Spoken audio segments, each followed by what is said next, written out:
اللہ والوں کی شان میں کچھ اشعار کہ اللہ اللہ کہنے سے اللہ نہیں ملتا، اللہ اللہ کہنے سے اللہ نہیں ملتا، یہ اللہ والے ہیں جو اللہ سے ملا دیتے ہیں۔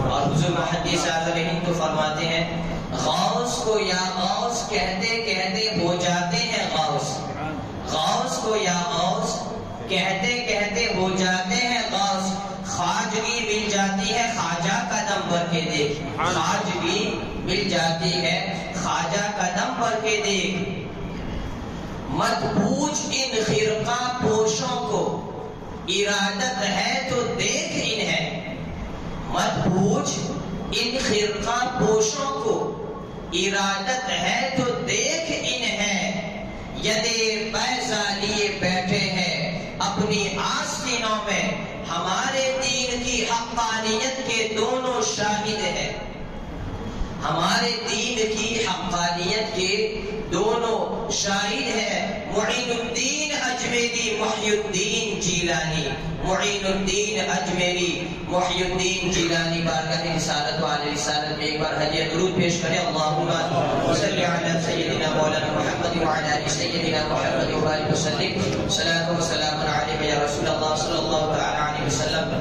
گفتگو کا آغاز ایک بہت ہی بڑے اہم سوال کے ساتھ میں کرتا ہوں، چونکہ لوگوں کے ذہن میں یہ بات ڈالی جاتی ہے کہ ہندوستان میں اسلام صوفیہ نے نہیں پھیلایا، ہندوستان میں اسلام صوفیوں سے نہیں پھیلا، اور اس بات اور ان کا منشا یہ ہے کہ عام مومنین کے دلوں سے ان اولیاء کرام بزرگان دین کی محبت کو کم کیا جائے، ان کی عظمت کو گھٹایا جائے۔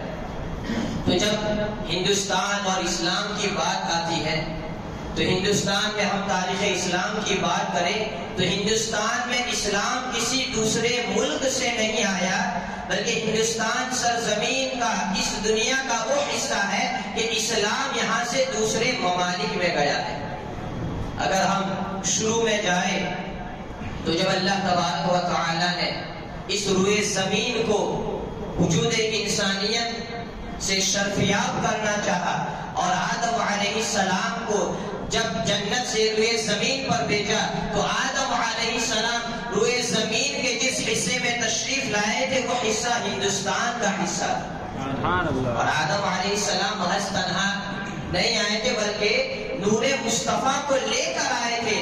تو اللہ کا سب سے پہلا نبی، سب سے پہلے پیغمبر آدم علیہ السلام مانو پتا، ہم سب کے باپ جو تشریف لائے وہ ہندوستان میں تشریف لائے، ہدایت لے کر آئے اور اللہ کے رسول صلی اللہ علیہ وسلم کا نور لے کر آئے۔ اسی چیز کو مولا علی مشکل کشا کرم اللہ وجہ الکریم بیان کرتے ہیں کہ ہندوستان کی جو سرزمین ہے بڑی ہریالی اس میں نظر آتی ہے، بڑی ہری بھری ہوتی ہے، اور یہاں کے مصالحہ جن کو ہم مسالہ کہتے ہیں اس میں ایک انوکھی قسم کی خوشبو ہوتی ہے، اس لیے کہ جب آدم علیہ السلام جنت سے دنیا میں تشریف لائے تھے تو آپ کے جسم مبارک پر وہ جنتی درختوں کے پتے تھے، اور وہ پتے آدم علیہ السلام کے جسم سے جس درخت کو لگ گئے اللہ تبارک و تعالیٰ نے اس درخت کو خوشبودار بنا دیا۔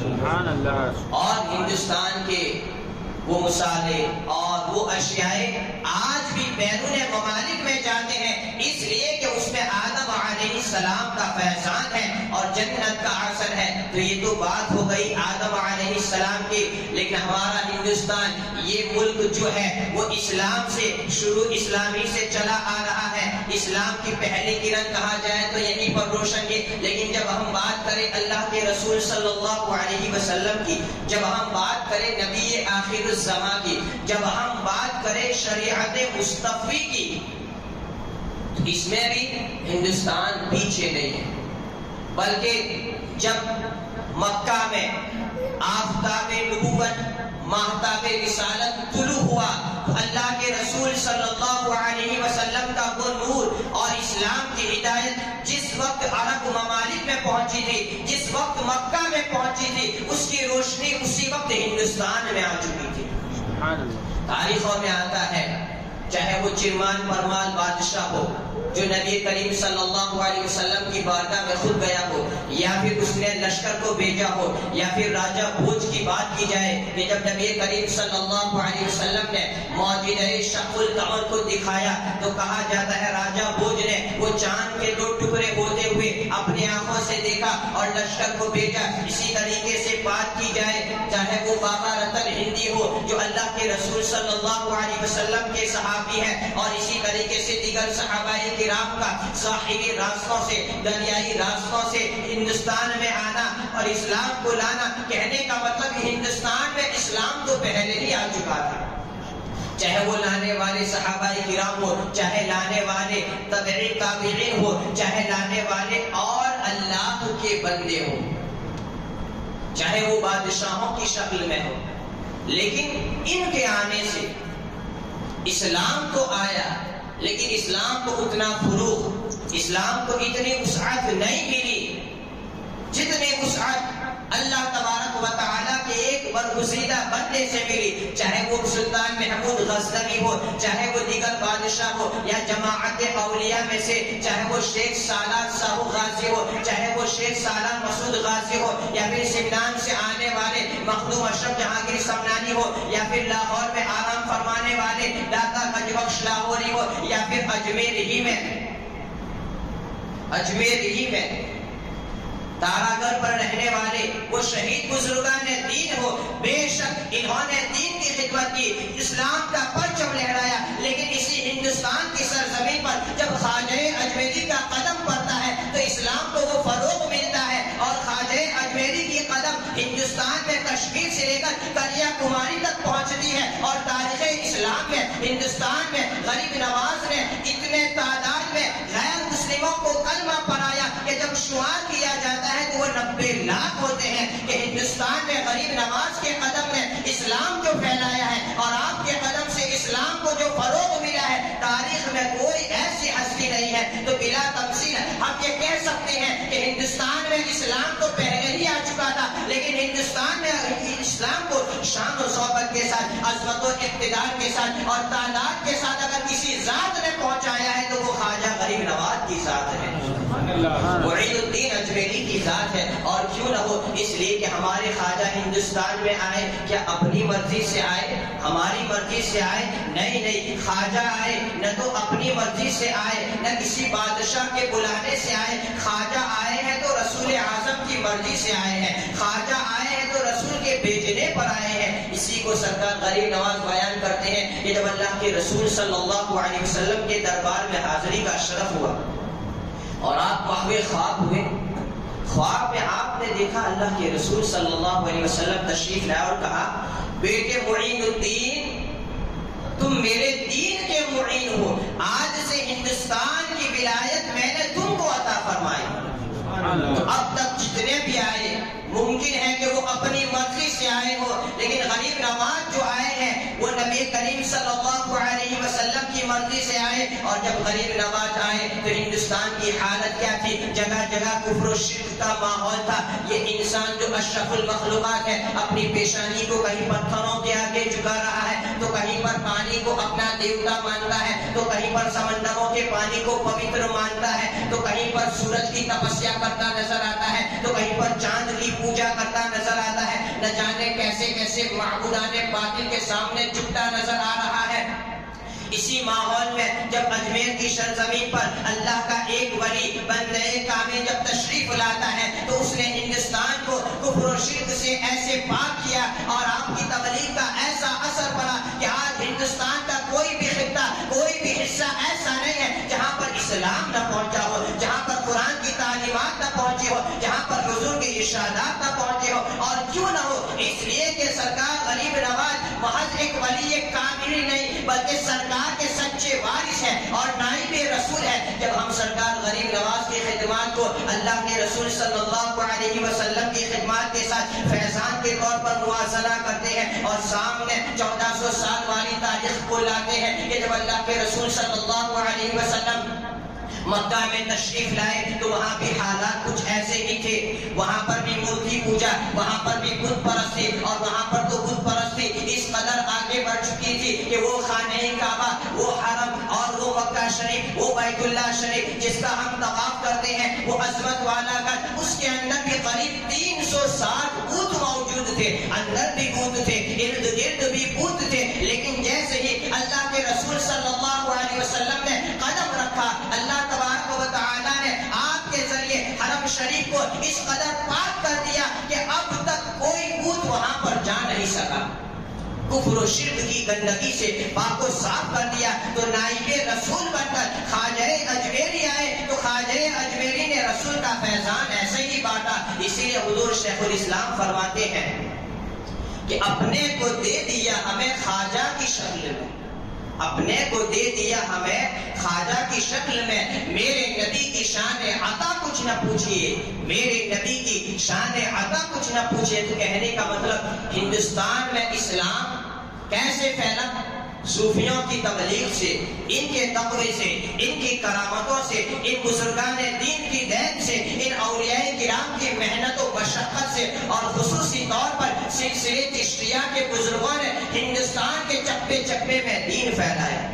سارے اولیاء کرام اکابر یہ عظمت مسلم ہے، لیکن جب ہم ذکر کرتے ہیں خواجہ اجمیری کی، سلسلے چشتیہ کا ہم جب ذکر کرتے ہیں تو کشمیر سے لے کر کنیا کماری تک، ہندوستان کے پورب سے لے کر پশ্چم تک انہی سلسلے چشتیہ کے بزرگوں نے دین کی جو خدمت کی ہے وہ پوشیدہ نہیں ہے. جب سرسری نگاہ پر ہم جب نگاہ ڈالتے ہیں تو جب اجمیر کی بات کریں تو وہاں پر آرام فرمانے والے سرکار غریب نواز یہ آپ بھی چشتی ہے. دلی کی بات کریں تو خواجہ قطب الدین بختیار کاکی ہو، چاہے خواجہ نظام الدین محبوب الہی ہو، چاہے نصیر الدین چراغ تحریر ہو، یہ سب چشتی ہے. جب ہم یوپی میں کی چوچا کی بات کریں تو وہاں پر آرام فرمانے والا اللہ کا بندہ مخدوم جہانگیر سمنانی جو سمنان سے آنے والا وہ بھی چشتی ہے. جب ہم کلیت کی بات کریں تو صابر پیا کلیری یہ بھی چشتی ہے. جب ہم اودھ کی بات کریں تو شیخ سراج الدین اخی یہ بھی چشتی ہے. جب ہم بنگال کی بات کریں تو علاء الحق والدین گنج نواز یہ بھی چشتی ہے.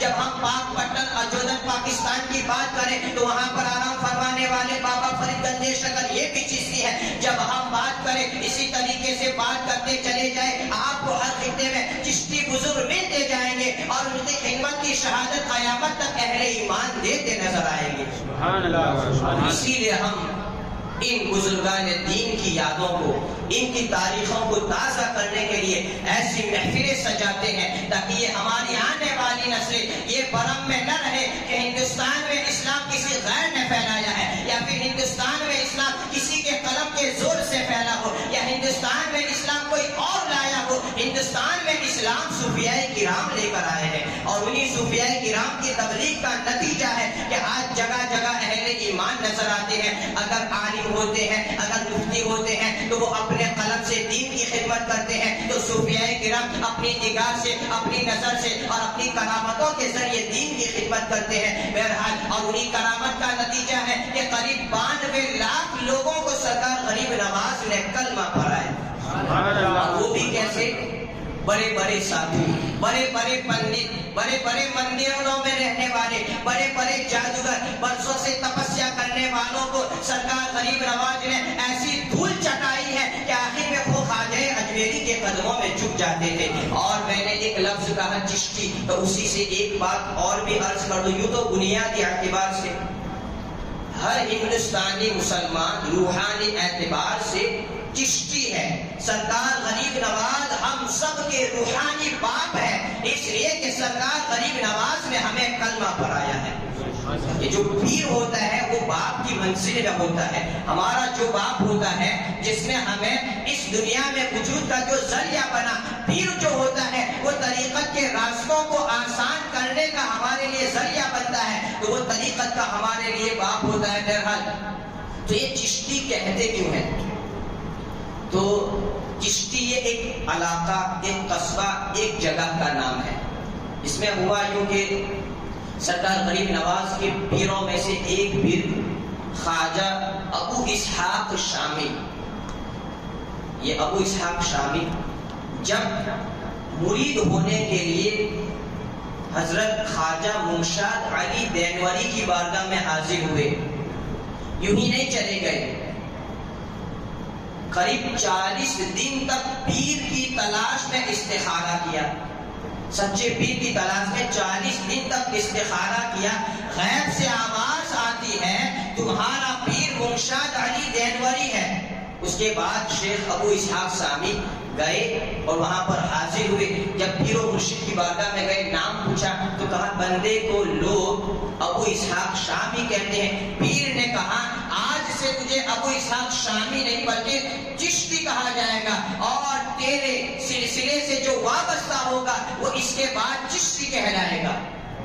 تو ابو اسحاق شامی کے بعد جتنے بھی آپ کے خلفاء آئے وہ سب کی جائے مدفن آخری آرام گاہ چشت ہی میں ہے، جو قصبہ ہے، جو ایک علاقہ ہے. اور اسی کے بعد اس سلسلے سے جو بھی منسلک ہوتا وہ چشتی کہلاتا. اسی لیے جب خواجہ منشاد علی دینوری، ان کے پیر، ان کے مرید اور خلیفہ حضرت ابو اسحاق شامی جنہوں نے ہمیں یہ لقب بخشا ہے، یعنی جن کے نتیجے میں ملا ہے، اور اس کے بعد آپ کے مرید و خلیفہ خواجہ ابو احمد عبدال چشتی، آپ کی جائے مدفن بھی چشت میں. ان کے بعد حضرت خواجہ ابو محمد محترم چشتی، ان کا جائے مدفن بھی چشت ہی ہے. اور ان کے بعد خواجہ ابو یوسف چشتی، ان کا جائے مدفن بھی چشت ہے. اور ان کے بعد خواجہ قطب الدین مودود چشتی، ان کا جائے مدفن بھی چشت ہے. تو سرکار غریب نواز کے یہ 4 پیر ایسے ہیں جن کا جائے مدفن چشت علاقہ ہے.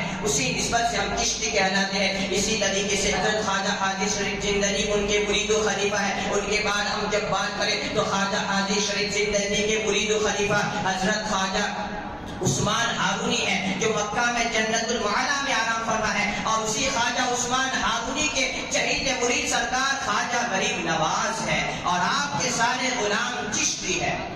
اس طریقے سے چشتی فیضان چلتا ہے. سرکار غریب نواز سے خواجہ قطب الدین بختیار کاکی کو ملا، خواجہ قطب الدین بختیار کاکی سے بابا فرید گنج شکر کو ملا، بابا فرید گنج شکر سے خواجہ نظام الدین محبوب الہی کو ملا، خواجہ نظام الدین محبوب الہی سے شیخ سراج الدین اخی کو ملا، شیخ سراج الدین اخی آئینہ سے مخدوم علاء الحق والدین گنج نبات کو ملا. اسی طریقے سے یہ چشتی فیضان پھیلا، اور قیامت تک آپ کے سلسلے میں داخل ہونے والا چشتی کہلائے گا. بہرحال اسی طرح سرکار غریب نواز آپ کی حکومت ہندوستان میں آئے تو ہندوستان میں حکومت اگر کسی کی بھی ہو، کسی بھی راجا کا راج ہو، کوئی بھی آگیوانی کرتا ہو، لیکن ہمارا یہ اعتقاد ہے کہ ہندوستان میں صرف ایک ہی کی بادشاہت چلتی ہے، جس کو شاہوں کا شاہ، جس کو بادشاہوں کا بادشاہ خواجہ اجمیری کہتے ہیں.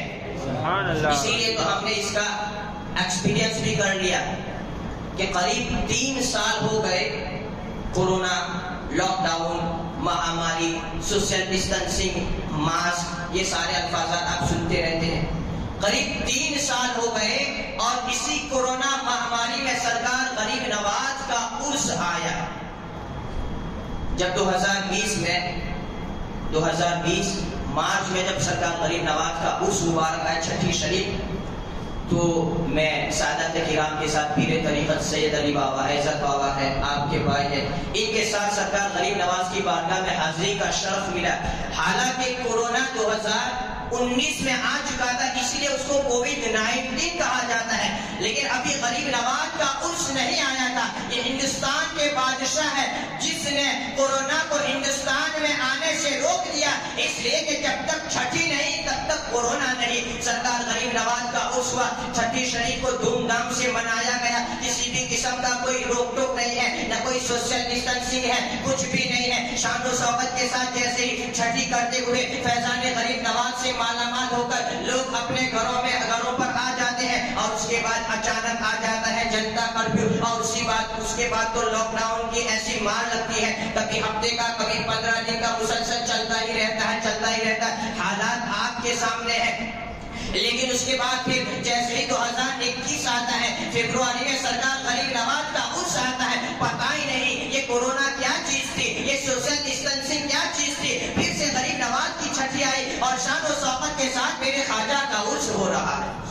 اور اسی طریقے سے پھر جب 2022 آئی، ابھی سرکار غریب نواز کا عرس گیا، عرس سے پہلے ہم نے دیکھا یہ گورنمنٹ کر کیا رہی ہے، اسکولیں بند ہو رہی ہے، کہیں نائٹ کرفیو لگ رہا ہے، کہیں پر اسٹرائک ہو رہی ہے، لیکن جیسے ہی غریب نواز کی چھٹی آتی ہے، چھٹی کے ایک دن پہلے پیر کے دن کرفیو بھی ہٹ جاتا ہے، یہاں تک کہ اسکولیں بھی چالو ہو جاتی ہے، اسکولیں بھی شروع ہو جاتی ہے، اور سرکار غریب نواز کا عرس مبارک بغیر کسی روک ٹوک کے شان و شوکت کے ساتھ ہوتا ہے۔ آپ کیا سمجھے؟ اسی کو بادشاہت کہتے ہیں، اسی کو حکومت کہتے ہیں۔ وہ لاک ڈاؤن لگانے والے اور ہوں گے، وہ سوشل ڈسٹینسنگ کرنے والے اور ہوں گے، وہ عرسوں پر پابندی لگانے والے، مسجدوں میں داخلے سے روکنے والے اور ہوں گے۔ یہاں پر تو اگر حکومت ہے تو وہ میرے خواجہ کی حکومت ہے، یہاں پر بادشاہت ہے تو خواجہ کی بادشاہت۔ آپ کا عرس ایسا عرس ہے جس کو نہ کورونا روک سکا، جس کو نہ لاک ڈاؤن روک سکا، اور اسی طریقے سے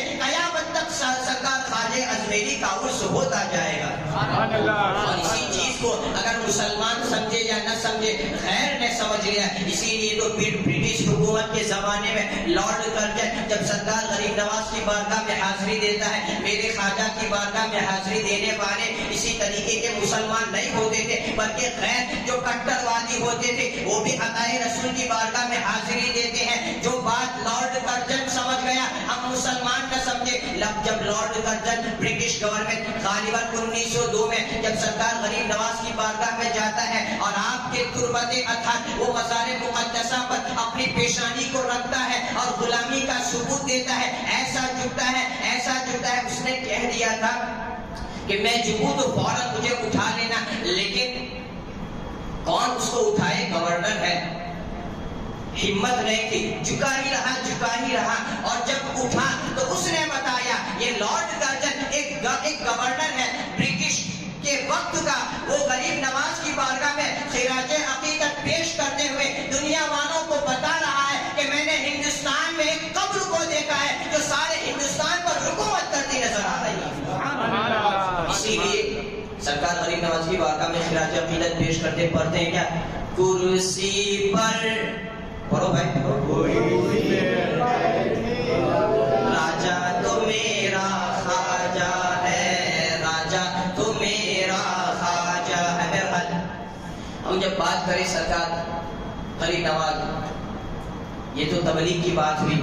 جیسے ہی آپ نے علوم ظاہری کو حاصل کیا تو علوم ظاہری کے بعد علوم باطنی کی طرف جب آپ سبقت کرتے ہیں، وہ خواجہ جہاں پر نہ مجاہدہ کی کمی، جہاں پر نہ ریاضت کی کمی، نہ علم کی کمی، نہ تقوی کی کمی، ہر اعتبار سے کمپلیٹ، ہر اعتبار سے مکمل، اس کے باوجود خواجہ بھی کسی اللہ والے کی بارگاہ میں اپنا ہاتھ دیتے نظر آ رہے ہیں۔ سب کچھ ہونے کے باوجود تلاش پیر میں غریب نواز نکل جاتے ہیں۔ علوم ظاہری پر دسترس حاصل کرنے کے باوجود کیوں نہ ہو، بقول مولانا روم کے، مولانا روم کہتے ہیں مولوی ہرگز نہ شد مولائے روم تا غلام شمس تبریزی نہ بود۔ اور شاعر کیا کہتا ہے؟ جب تک بکا نہ تھا کوئی پوچھتا نہ تھا، جب تک بکا نہ تھا کوئی پوچھتا نہ تھا، تم نے خرید کر مجھے انمول کر دیا، تم نے خرید کر مجھے انمول کر دیا۔ ہمارے خواجہ جانتے تھے میرے پاس چاہے کچھ بھی ہو، کیسا بھی ہو، لیکن پیر کے ہاتھ میں ہاتھ دینا ضروری ہے، اس لیے کہ پیر کے ہاتھ میں ہاتھ دینا در حقیقت صحابہ کرام کی سنت کو زندہ کرنا ہے کہ صحابہ کرام رسول اعظم کے ہاتھ میں جو ہاتھ دیتے تھے وہی یہ طریقہ پیری مرید اور بیعت کا ہے۔ اس کا ذکر اللہ تعالیٰ فرماتا ہے اِذْ يُبَايِعُونَكَ تَحْتَ الشَّجَرَةِ، اور اسی طریقے سے دوسری آیت میں بھی فرماتا ہے، اور اسی طریقے سے حضرت خواجہ خضر اور موسیٰ علیہ السلام کا پورا واقعہ ہے، ان کی آیت کو دیکھ لو تو اسی سے پیری مریدی کا ثبوت ملتا ہے۔ بہرحال جیسے ہی سرکار غریب نواز خواجہ عثمان ہارونی کی بارگاہ میں جاتے ہیں، ایک چہیتا آ رہا ہے، ایک کامل آ رہا ہے، پہلے سے کامل تھے اور جب پیر کی نظر پڑی تو کیسا کمال والا بنا دیا۔ سرکار غریب نواز پیر و مرشد کی بارگاہ میں حاضر ہوئے، سرکار خواجہ عثمان ہارونی نے کہا کہ نگاہ کو اٹھاؤ۔ سرکار خواجہ عثمان ہارونی کی ایک نگاہ نے جب سرکار غریب نواز کو کہا، حکم دیا، جب آپ دیکھتے ہیں اور پوچھتے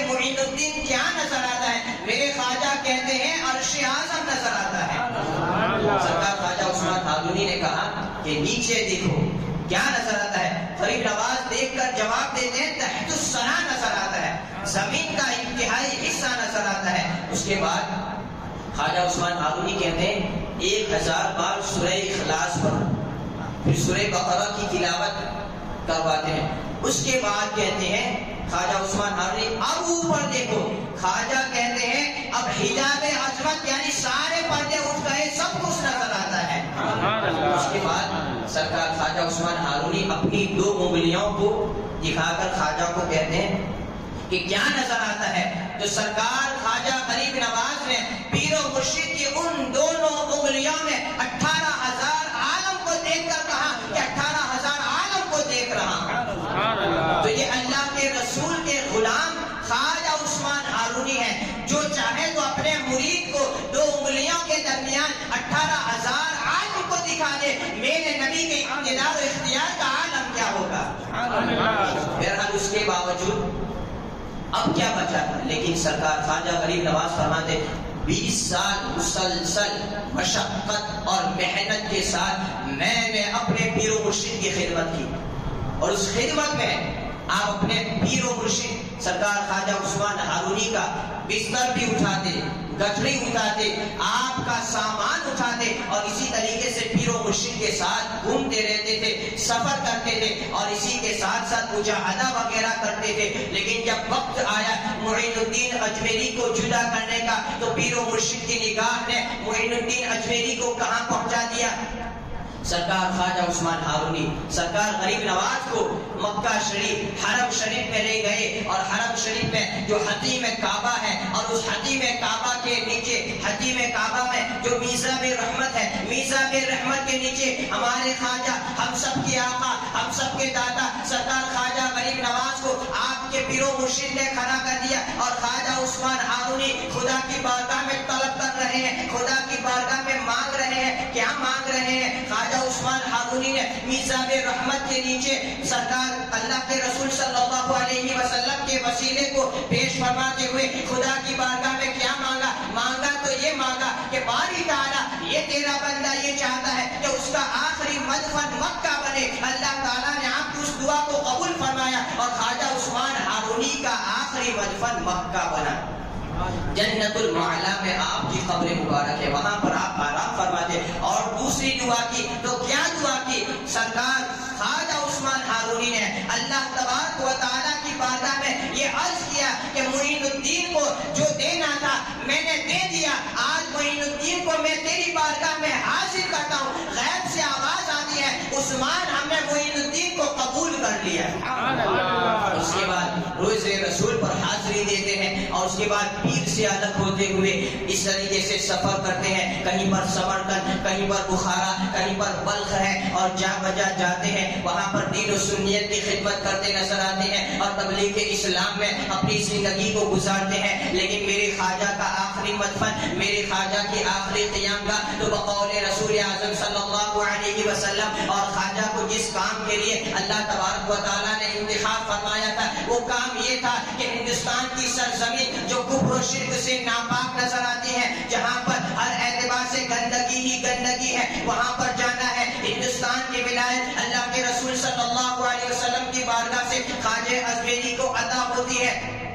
تو آپ اسی طریقے سے لاہور ہوتے ہوئے پھر دلی آتے ہیں۔ جب لاہور جاتے ہیں تو داتا گنج بخش لاہوری کے دربار میں بھی حاضری دیتے ہیں، وہاں پر 40 دن نکالتے ہیں اور لوٹتے ہیں۔ تو سرکار خواجہ غریب نواز داتا گنج بخش لاہوری کی بارگاہ میں اس طرح خراج عقیدت پیش کرتے ہیں: گنج بخش فیض عالم مظہر نور خدا ناقصارہ پیر کامل کاملانہ رہنما، صرف ایک بات کہتے ہوئے اشارہ کرتے ہوئے چلا جاؤ کہ سرکار غریب نواز اتنا ہونے کے باوجود کیا ضرورت تھی آپ کو داتا گنج بخش لاہوری کے دربار میں حاضر ہونے کی، اور حاضر ہونے کے ساتھ ساتھ 40 دن نکالنے کی؟ سرکار غریب نواز کی روحانیت جواب دیتی ہے: ارے نادان، مجھ جیسا کامل ان اللہ والوں سے وابستہ رہتا ہے، ان اللہ والوں کی چوکٹ پر حاضری دیتا ہے، تو تیرے اندر تو کچھ بھی نہیں ہے، تو کیوں ان اللہ والوں کی بارگاہ میں نہیں جھکتا ہے؟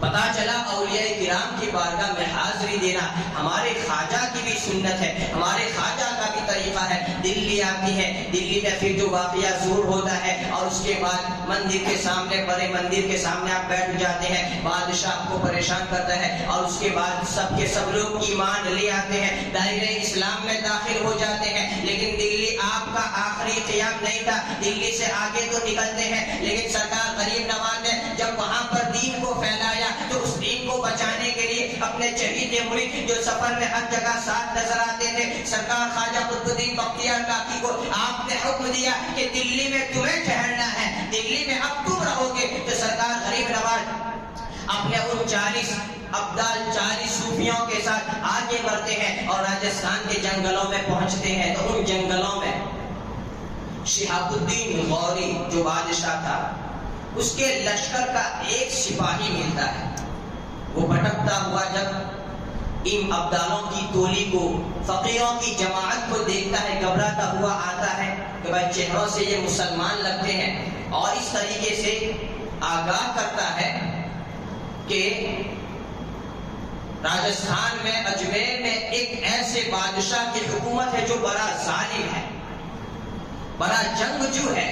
اس کے سامنے شہاب الدین غوری جیسے بادشاہ کا کچھ نہیں چلا, تو تم یہ چھوٹی سی جماعت کیا کرو گے؟ اس طریقے سے خواجہ اور خواجہ کے ساتھ آنے والوں کو وہ چیتاونی دے رہا ہے, اشارہ کر رہا ہے. میرے خواجہ جواب دیتے ہیں وہ شہاب الدین تھا, میں معین الدین ہوں. شہاب الدین اپنی مرضی سے آیا تھا, معین الدین رسول اعظم کی مرضی سے آیا ہے. شہاب الدین اسلحہ ذات کا سہارا لے کر آیا تھا, معین الدین رسول اعظم کی روحانیت کا سہارا لے کر آیا ہے. معین الدین تقویٰ لے کر آیا, طہارت لے کر آیا, کرامت لے کر آیا, نمازوں کو لے کر آیا. اور اسی طریقے سے جیسے کہ راجستھان ہوتے ہوئے اجمیر کی سرزمین پر ہمارے خواجہ غریب نواز کا ورود مسعود ہوتا ہے, اور پہلے ہی جو واقعات نمودار ہوا, درخت کے نیچے آپ بیٹھ جاتے ہیں.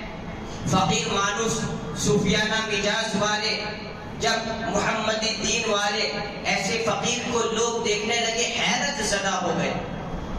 یہاں تک کہ جب شام کا وقت آیا, اس پاکیزہ جماعت کو ہٹانے کی کوشش کی گئی کہ یہاں پر تو راجا کے اونٹ بیٹھتے ہیں.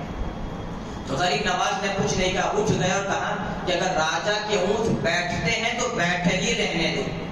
یہ سرکار غریب نواز کی زبان تھی. آپ وہاں سے اٹھ گئے, راجا کے اونٹ آتے ہیں, بٹھائے بھی جاتے ہیں, لیکن جب تک خواجہ کا حکم نہیں ہوتا ہے وہ اٹھتے نہیں ہیں. اس لیے کہ بٹھانے والا اگرچہ پرتھوی راج چوہان یا اس کا لشکر یا اس کے کرمچاری ہو, لیکن یہ اونٹ اب اٹھیں گے تو خواجہ کے حکم کے بغیر نہیں اٹھیں گے. اب جب اٹھانے کا وقت آیا, مار پیٹ سب کچھ ہیلا, اونٹ اٹھ ہی نہیں رہے ہیں. سمجھ گئے یہ اس فقیر کی زبان کا اثر ہے. راجا نے کہا, پرتھوی راج چوہان نے کہا کہ جاؤ اس فقیر کی بارگاہ میں جا کر معافی مانگو. جیسے ہی غریب نواز کا حکم تھا, یہ اونٹ ایسا لگتا ہے جانور بھی ایک اللہ والے کی بولی سمجھ کر ان کے حکم پر عمل کر رہا ہے. کیوں نہ ہو, اس لیے بقول حدیث رسول, من کان للہ کان اللہ لہ, جو اللہ کا ہو جاتا ہے اللہ اس کا ہو جاتا ہے. اور یہ ساری کائنات اللہ کی ہے, تو ایک اللہ کا برگزیدہ بندہ جب زبان کو کھولتا ہے تو اس کی زبان پر اللہ کی بولی نظر آتی ہے. بقول مولانا روم کے گفتئے او گفتئے اللہ ہوئے گرچہ حلقوں میں عبداللہ ہوئے. اس کے بعد پرتھوی راج چوہان گھبرا گیا کہ اگر یہ زیادہ دنوں تک یہاں رہے تو ہمارے دین کا کیا ہوگا, ہمارے مذہب کا کیا ہوگا, ہمارے بتوں کا کیا ہوگا, ہمارے معبودوں کا کیا ہوگا. تو اسی طریقے سے انا ساگر کے ارد گرد مندر تھے, اس میں سے ایک بہت ہی بڑا مندر تھا جو خاص راجا کے لیے تھا. ان کے لیے مندر وغیرہ بھی خاص. ہماری مسجد ہے, مسجد میں کسی کو کوئی خصوصیت نہیں, ایک ہی سب پہ کھڑے ہو گئے, محمود و ایاز, نہ کوئی بندہ رہا نہ کوئی بندہ نواز, نہ امیری کا فرق نہ غریبی کا فرق, کسی قسم کا کوئی فرق نہیں. تو انا ساگر کے ارد گرد بہت سے مندر تھے, اس میں سے ایک مندر جو تھا وہ راجا کے لیے خاص تھا, اور اس کا جو پجاری تھا جس کا نام ہے رام دیو. راجا نے اس کو کہا کہ یہ فقیر ہے, تو اپنی ودیا, تو اپنے علم, تو اپنے ساحر اور جادو کے ذریعے کسی بھی طریقے سے اس علاقے سے ان کو باہر نکال دے.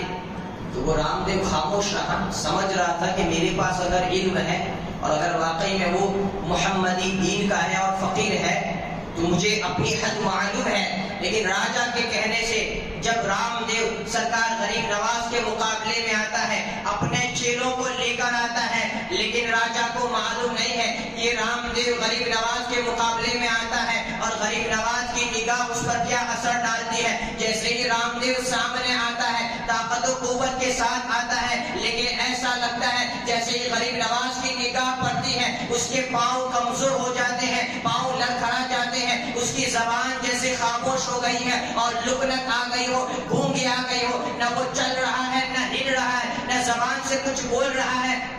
اور ادھر خواجہ غریب نواز کی پہلی ہی نگاہ نے اس رام دیو کے دل کے حالات کو بدل دیا تھا۔ سرکار غریب نواز نے اسی رام دیو کو اپنے ہاتھ سے وہ پانی عطا فرمایا جس پانی کو جیسے ہی اس نے پیا اور حلق سے نیچے جاتا ہے اس کے دل کی دنیا بدل جاتی ہے، اور ایک طرف راجا کے کہنے سے خواجہ کے مقابلے میں آیا تھا، غریب نواز کی اثر نے اس کو خواجہ کے قدموں میں ڈال دیا۔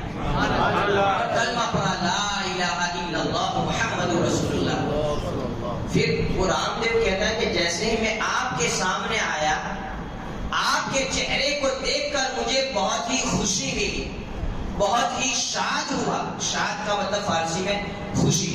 تو آپ کے چہرے کو دیکھ کر مجھے بڑی ہی شاد ملی۔ سرکار غریب نواز نے اسی لفظ سے اس کا نام شادی دیو رکھ دیا۔ اس کے بعد یہ سرکار غریب نواز کے ساتھ ہو گیا۔ اب جب وہاں سے آپ کو اٹھایا گیا، انا ساگر کے کنارے گئے اور جب وضو کے لیے پانی طلب کرنا تھا، جو راجا کا اور جو مندروں کا پجاری تھا اسی شادی دیو کو، اسی رام دیو کو سرکار غریب نواز نے کہا کہ پانی لے آؤ، لیکن ادھر پانی کو بند کیا جا رہا ہے، نہ وضو کے لیے پانی، نہ پینے کے لیے، نہ کھانے کے لیے۔ اور سرکار غریب نواز بیچ بھی رہے ہیں تو اس بندے کو بیچ رہے ہیں جس کو کلمہ پڑھنے میں یا تو چند لمحے ہوئے ہیں یا کلمہ پڑھنے میں چند ایام ہوئے ہیں، لیکن ایک اللہ والے کی نظر کئی سالوں کے کفر کو مٹا کر جس مقام پر پہنچا دیتی ہے۔ میرے خواجہ نے بتا دیا، برسوں سے مندروں میں پوجا کرنے والا یہ پجاری اب یہ خواجہ کا غلام ہو گیا ہے۔ اسی غلام کو سرکار غریب نواز بھیجتے ہیں اور کہتے ہیں کہ پانی کو تجھے طلب نہیں کرنا ہے، پانی کو تجھے حکم دینا ہے کہ اے پانی تجھے خواجہ بلا رہے ہیں۔ اتنا کہنا تھا، سمندروں پر میرے خواجہ کی حکومت، اسے آپ کے کٹورے میں انا ساگر کا پورا پانی آ جاتا ہے، جو کہ واقعہ بڑا ہی مشہور ہے، آپ جانتے ہیں۔ اسی طریقے سے جب پرتھوی راج چوہان اور حیران ہے کہ بھائی ان سے لڑا جائے تو کیسے لڑا جائے، مقابلہ کیا جائے تو کیسے کیا جائے، تو ہندوستان کا ایک بہت ہی بڑا جادوگر، ہندوستان کا بہت ہی بڑا ساحر جس کو جے پال جوگی کہا جاتا ہے، اس جے پال جوگی کو بلایا گیا اور غریب نواز کے تعلق سے کہا گیا کہ کسی بھی طریقے سے کیسا بھی ہو، تجھے کیسی بھی محنت و مشقت کرنی پڑے، چاہے تجھے کیسے بھی سامان کی ضرورت پڑے، لیکن ان کو یہاں سے نکالنا ہے۔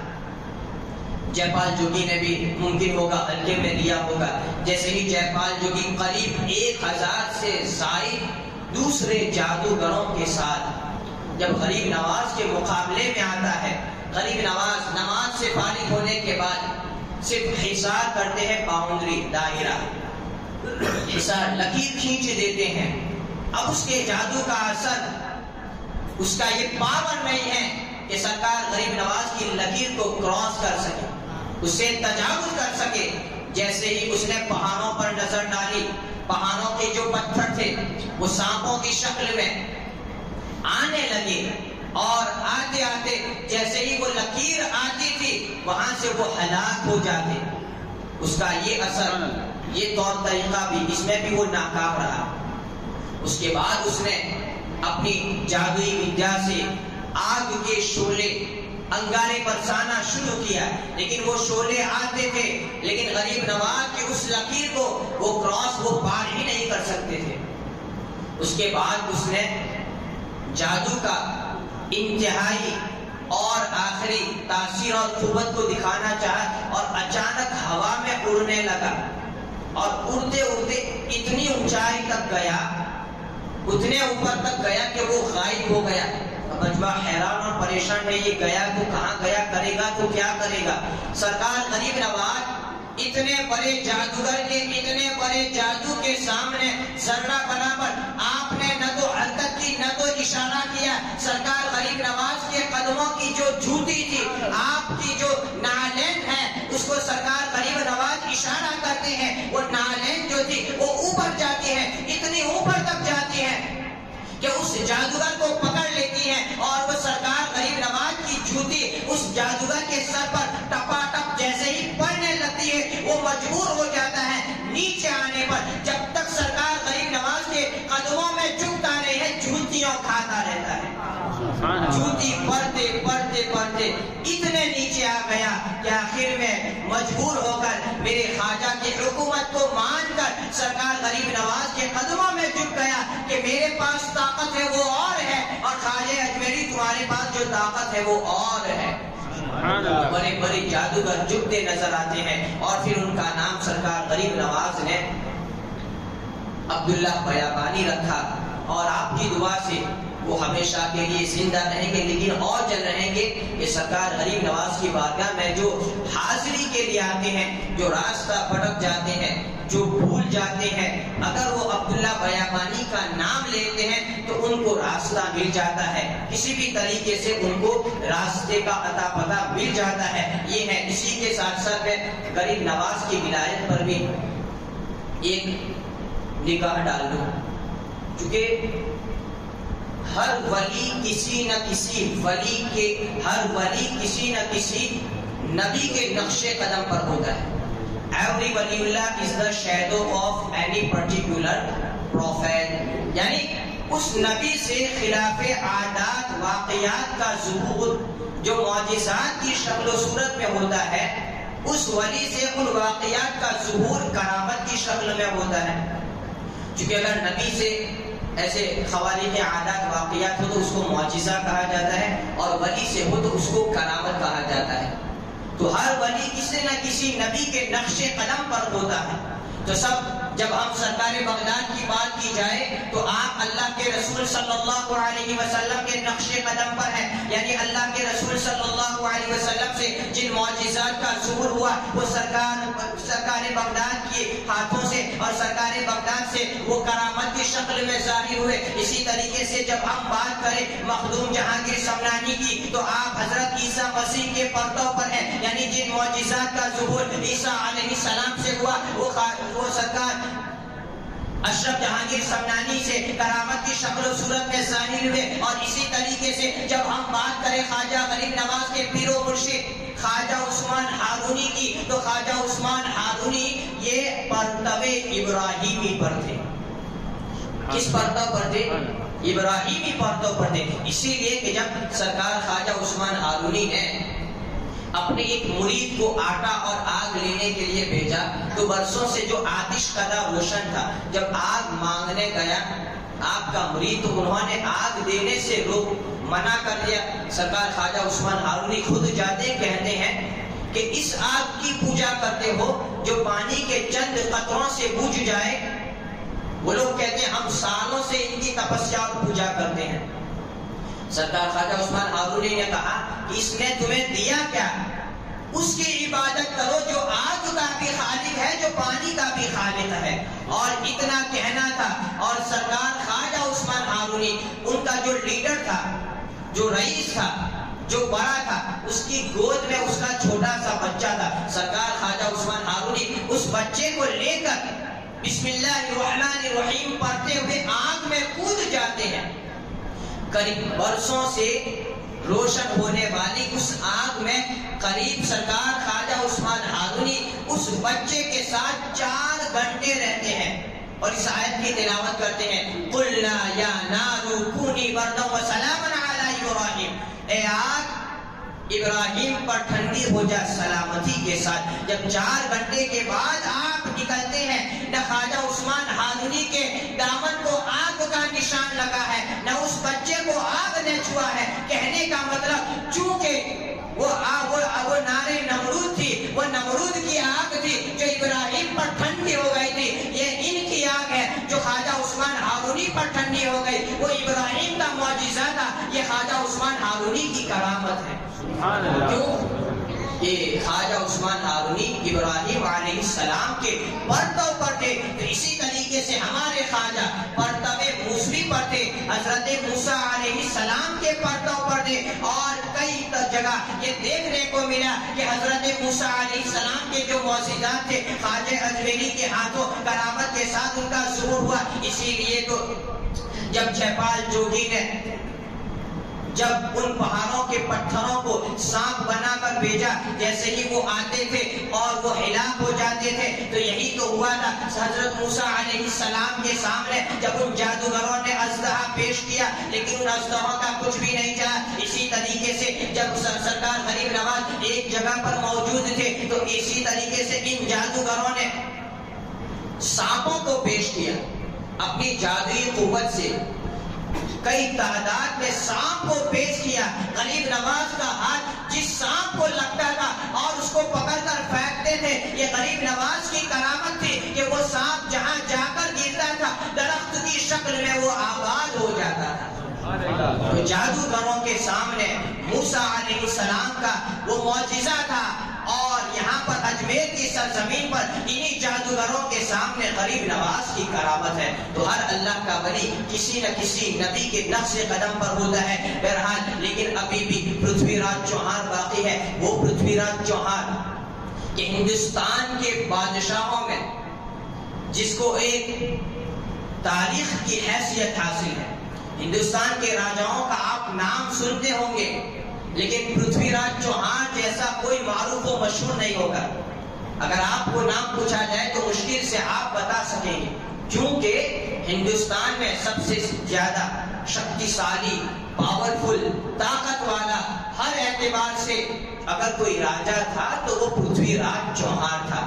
لیکن اس کے سامنے بھی اللہ تبارک و تعالیٰ نے ایسے ہی بندے کو بھیجا۔ سرکار غریب نواز نے اس کو بھی ہدایت، اس کو بھی خط بھیجا کہ بھائی تو ایمان لیا، اسلام کو قبول کر لے، لیکن سرکار غریب نواز کی بات نہیں مانی۔ تو سرکار غریب نواز نے کہا کہ اب ہم اس کو اسلامی لشکر سے گرفتار کروا دیں گے۔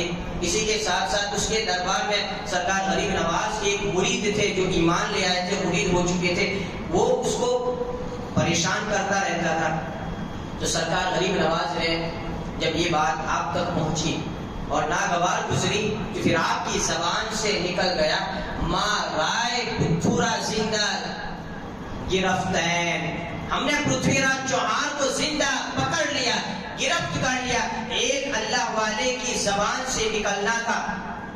تو ادھر شہاب الدین غوری جو پرتھوی راج چوہان سے شکست کھا کر غزنوی میں اس داغ کو لے کر بیٹھا تھا اور ہمیشہ اسی فکر میں تھا کہ کب موقع مل جائے اور اس شکست کے داغ کو مٹا سکوں۔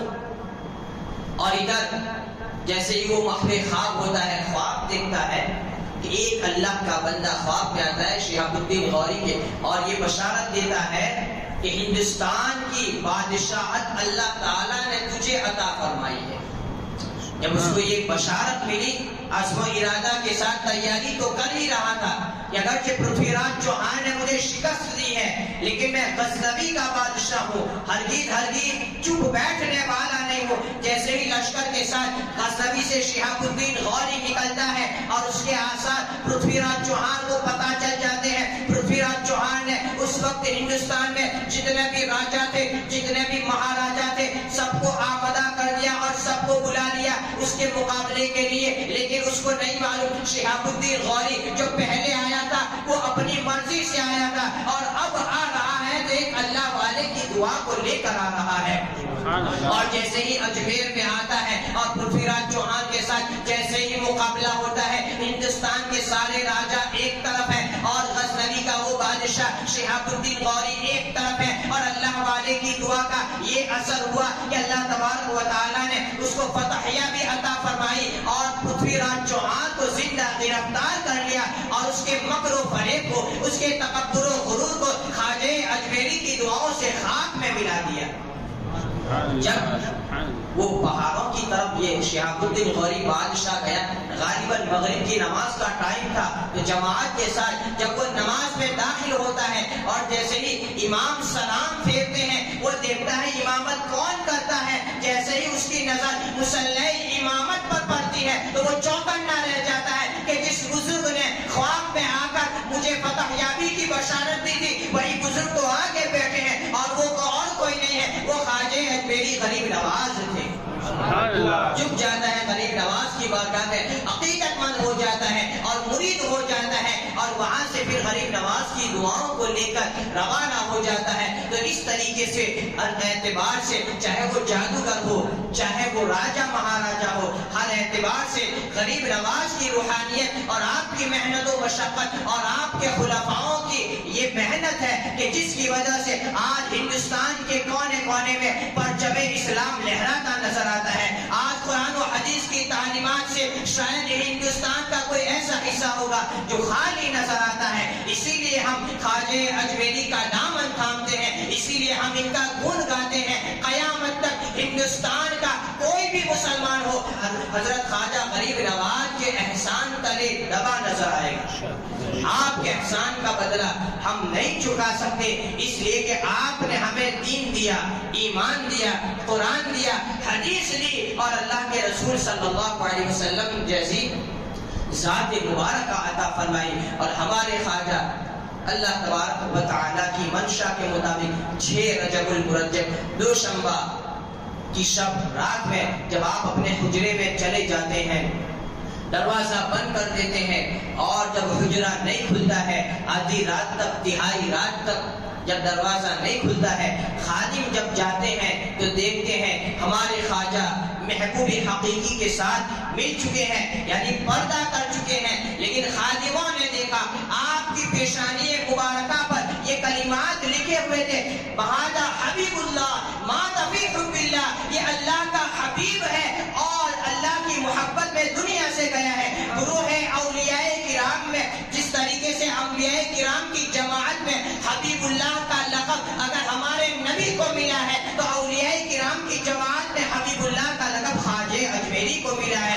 جس طریقے سے گروہ اولیاء کرام میں ہمارے نبی حبیب اللہ ہے، تو گروہ اولیاء میں خواجہ حبیب اللہ ہے۔ وآخر دعوانا الحمدللہ رب العالمین۔